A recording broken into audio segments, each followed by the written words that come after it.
This month's publication of SNPs in prostate cancer. Single nucleotide polymorphisms, or SNPs, are reported in 5 chromosomal regions, 3 at 8q24 and 1 each at 17q12 and 17q24.3.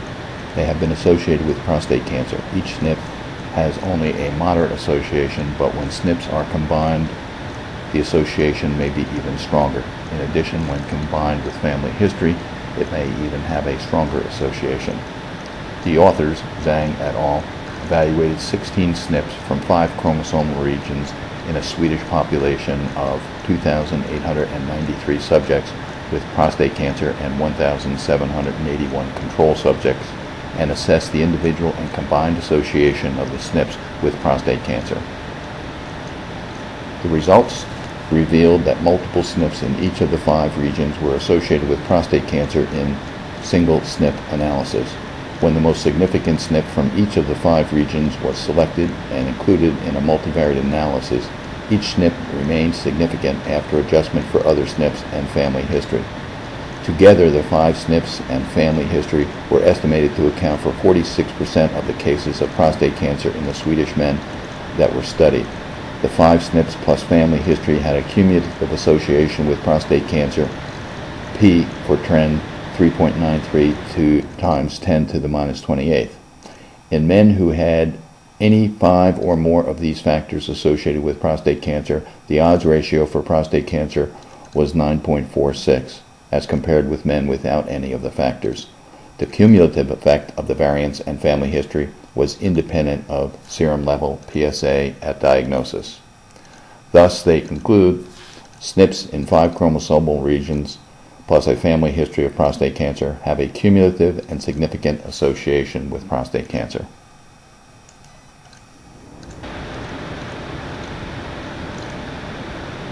The increased use of genome-wide association studies is amplifying the numbers of genetic variants known to be associated with the risk of developing specific cancer types. 3 recently published studies have extended the list of common genetic variants associated with prostate cancer. In their 2-stage GWAS, Gillis and Thomas and colleagues identified 4 loci, 1 on chromosome 7, 2 on chromosome 10, and 1 on chromosome 11 that are associated with an increased risk of developing prostate cancer. The loci on chromosome 10 include microseminal protein beta, or MSMB, a proposed biomarker for prostate cancer, and C-terminal binding protein, CTBP2, a transcriptional co-repressor that is highly expressed in prostate tissue. The locus on chromosome 7 encodes JASF1, another transcriptional repressor that is translocated in endometrial cancer. Rosalind L. Ellis and colleagues carried out a GWAS of blood samples from UK population of 1,854 men diagnosed with prostate cancer who were less than 60 years of age or who had a family history of the disease, and a control of 1,894 men with low serum PSA. In addition, by screening a further 3,268 cases of prostate cancer and 3,366 controls from the UK and Australia, 7 novel susceptibility loci were identified on chromosomes 3, 6, 7, 10, 11, and X, with 3 of the loci containing candidate susceptibility genes encoding MSMB on chromosome 11 in agreement with Thomas, lemur tyrosine kinase 2, LMTK2 on chromosome 7, and kallikrein-related peptide KLK3 on chromosome 19. Interestingly, they were also found a single SNP, a single nucleotide polymorphism, RS5945-619, that lies between NUT10 and NUT11 on the X chromosome. And finally, Julius Gudmundsson and his colleagues discovered a SNP in the same region. They used data from their previously published GWAS on prostate cancer to follow up on possible X-linked SNPs and possible variants associated with aggressive disease. The X-linked SNPs might explain why some families show greater risk between brothers rather than between fathers and sons. They also identified a SNP at 2p15 that is strongly associated with the more aggressive forms of prostate cancer.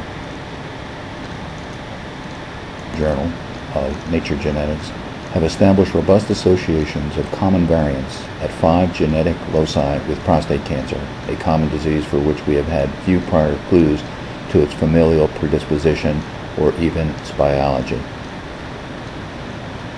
Now 3 genome-wide association studies by Julius Gudmundsson and colleagues, Gillis Thomas and colleagues, and Rosalind Eels and colleagues confirm those loci and report replicated highly significant associations with common SNPs at another 10 newly diagnosed loci. 2 of the 3 studies identified associated SNPs at chromosome 10 near MSMB gene. Thomas et al. Note that not only do the associated promoter variants affect expression of this gene in vitro, but serum expression measurements of the gene's seminal MSP protein have been used for early detection at high-grade disease, and expression is lost in advanced androgen-insensitive prostate cancer. So they suggest that this is a locus for which the study has delivered a genetic risk marker, improved our understanding of a biomarker, and supplied evidence for functional involvement of disease progression. Risk variants of XP 11.22 were also found by the 2 of the 3 studies.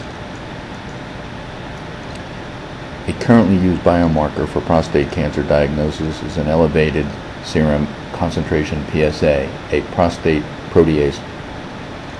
Whatever its value in individual clinical decisions, PSA has played 2 roles in the genetic epidemiology. First, Eels suggests that their success may have been hinged upon the choice of controls with particular low PSA levels in their screen, together with a primary case population enriched for early onset or family history of prostate cancer. Second, one of the significant associated SNP markers falls between KLK3 and KLK2 genes, the first encoding PSA itself, and the latter, a similar enzyme that may also be a useful biomarker. One of the mysteries of prostate cancer is that most men affected will die with rather than from the disease. It is therefore important to distinguish cancers with different courses and genetic background may play a role. Thomas et al. Provided free access to the computed statistics of the genetic counts for each SNP they tested for phenotypic class, control aggressive cancer and non-aggressive cancer. Gudmundsson et al. Found that the 2p15 variant was significantly associated with aggressive as opposed to non-aggressive disease. Thomas et al. Emphasized that selecting a large number of markers for replication is essential if the method is to have a chance of delivering a significant association, noting that 2 of the markers that eventually produced a replicated positive were ranked far from the top of their initial hits to make the top 5% in a GWAS to be jockeying for position among sources of thousands of likely markers. The sparse overlap of the loci significantly associated in the 3 studies and the additional 9 suggestive associations reported by Thomas show that the sharing of results and collaborative analysis of all the available studies is likely to be productive. The 3 groups used slightly different variations of a very similar experimental design, which suggests that the more common loci associated with prostate cancer are yet to be discovered.